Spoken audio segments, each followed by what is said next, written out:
Welcome to the 2013-2014 Draft Utopia NFL Digest recap. I'm going to cover a few things before I get straight into the NFL games. The first thing I'm going to mention is that there are 5 NHL teams that have a good chance to win the Stanley Cup. Number 5, the LA Kings, Anze Kopitar, good penalty killing, Drew Doughty leading the defense, and you have Jonathan Quick as your goaltender. So they're number 5. Number 4, the Boston Bruins. They're the defending Eastern Conference champions. They got Zdeno Chara, the top penalty killing unit in the Eastern Conference, and Tuukka Rask emerged with brilliant net minding. Number 3, the Pittsburgh Penguins. I'm thinking the Penguins are 2B or 2A. I think it's really a toss-up between Pittsburgh and Montreal. Montreal's very disciplined defensively with PK Subban leading the way. They've got a good penalty killing unit. Carey Price seems to be more consistent at goaltender than Vaucoon or Andre Fleury, and that's why I give the Canadians a slight edge right now, because you've got Galchenyuk, you've got Lars Eller, you've got good depth at center, good depth at right wing, and there's some quality left wingers on this team, so that's why I gave the Canadians a slight edge. And the number 1 team, the favorite, has to be the defending Stanley Cup champion Chicago Blackhawks. The Blackhawks have Jonathan Toews, Brian Bickle, Patrick Sharp, Patrick Kane, Marian Hossa, Michael Handzus. They've got players in the back line that can shoot the puck. A lot of depth at forward. You look at the defense, you've got Johnny Oduya, you've got Brent Seabrook. You've got a good penalty killing unit, and penalty killing wins in hockey, because statistics show that a team in the top 8 in penalty killing during the regular season usually maintains that momentum and carries it into the Stanley Cup playoffs. So you have to like the Blackhawks. Corey Crawford signs a 5-year deal. They bring in Nikolai Hobbs-Bulin as a backup. But yeah, that's the NHL. For baseball, the MLB playoffs are tonight, and I got my Draft Utopia cap right here. And you've got the Pittsburgh Pirates, the National League favorite, the Cleveland Indians, the American League favorite, and I'm not sure which team is going to go to the World Series, but as long as one of them makes it, it's going to be a good, exciting playoffs. But I'm rooting for my Tribe.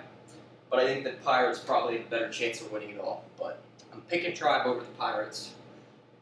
But yeah, if those 2 teams lose in the next 2 days, screw baseball. I've got to focus on football, studies, my classes, and behavioral statistics. I want to give a shout out to my behavioral stats class, because the Cleveland Indians infield scored 79 home runs. 5 players in the Cleveland Indians infield. Nick Swisher, first baseman for the Indians, accounted for 20 of those 79 home runs alone. So I just thought that was cool that 79 of the team's home runs were posted by the Cleveland Indians infield. So my teacher, Dr. Wilford's going to have fun grading that statistic for our class. And finally, let's get to the NFL action. 49ers-Rams.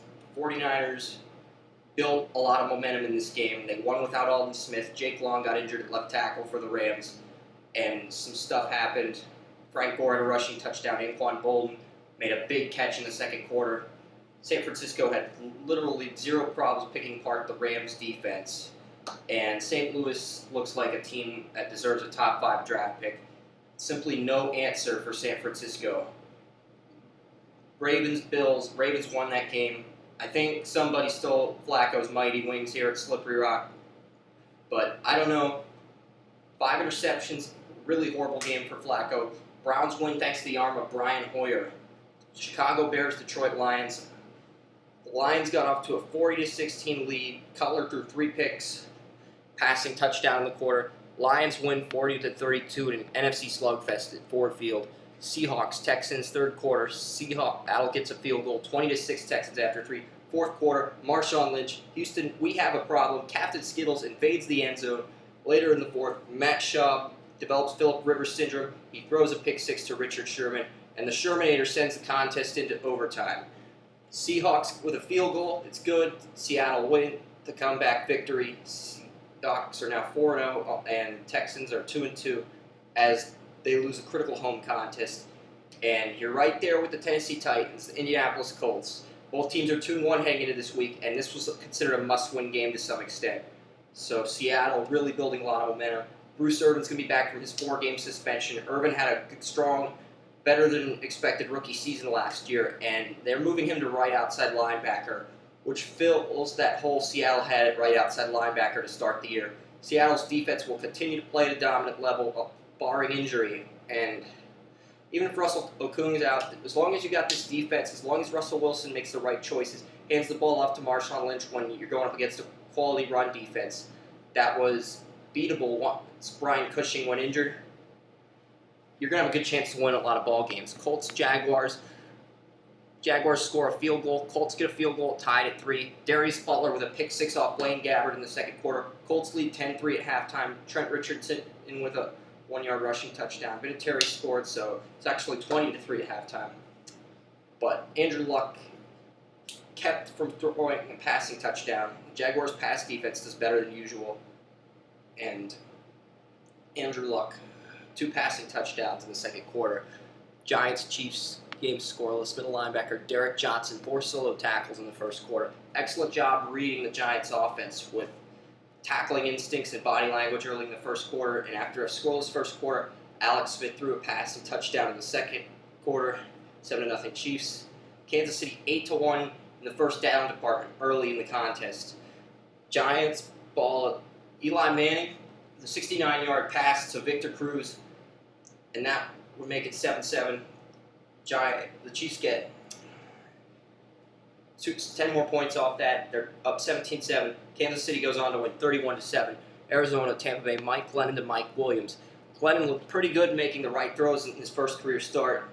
Tampa got a field goal in the second quarter. Bucks lead 10-0 at halftime. Fourth quarter, Jay Feely, field goal is good, 10-3 Buccaneers.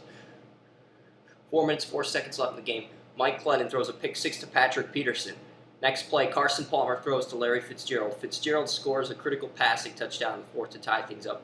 Arizona gains the lead late in the game, leading 13-10. Cardinals win 13-10 off the Patrick Peterson pick. Jets-Titans, Jake Locker threw a complete pass to Delaney Walker. Titans lead 7-0. Rob Baronis with a field goal. It's up, it's good. Titans 10-0. Jake Locker to Nate Hands, Washington. Another touchdown. Tennessee wins 31-13. They're 3-1. Eagles, Broncos, Peyton Manning, monster game, 327 passing yards, 4 passing touchdowns, no picks against the Eagles. Denver wins. Washington, Oakland. Oakland scores first off a block punt. Raiders got off to a 14-0 lead. Late in the second, 7-3 Redskins. David Amerson with a pick 6, 14-10 Redskins at halftime. Once again, Robert Griffin III does not do shit in the first half. He does squats, but yeah. RG3, second half, passing touchdown to Pierre Garçon. Roy Helu Jr. posted a 14-yard rushing touchdown in the fourth quarter. 24-14 Redskins. Cowboys, Chargers. The duel between Romo and Rivers at Qualcomm Stadium. First quarter, Rivers fires to Woodhead. Strikes first. Chargers were the only team to strike lightning in the first quarter. Danny Woodhead gets another score in the second half. 20-14 Chargers. San Diego, 30-14. New England versus Atlanta. Matt Ryan made some good reads really early in the game. Steven Jackson playing with a lot of passion on the first drive. And he showed a lot of heart, but Vince Wilfork got injured in the first series.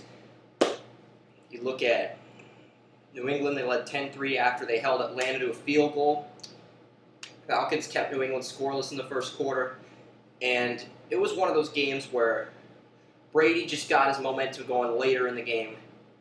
It was 20-10 at one point after Ridley got a rushing touchdown, and then Brady threw a few passing touchdowns in the fourth quarter. It was 34-13 at one point. No, it was 30-13 at one point, but it could have been 34-30 Atlanta. But Atlanta gets a touchdown to Tony Gonzalez, and that was his second receiving touchdown of the day. Tony's route running and imposing will for a tight end makes it pretty impossible for teams to cover him. Lethal day by Gonzalez, and New England won because of Dante Scarnecchia's offensive line scheme. The defense lacked discipline to produce results consistently. You saw missed tackles, you saw blown coverage assignments, you saw Matt Ryan capitalize on those bad coverage assignments, and Atlanta made this a game.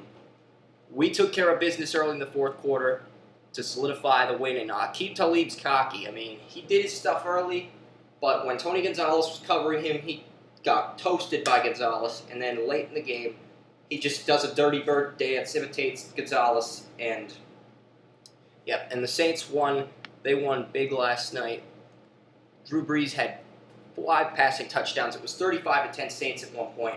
Pretty sure my YouTube videos are only 10 minutes long, so this one might not upload all the way. And if it doesn't, we'll film another one at Boozle, and we'll figure out what to do later.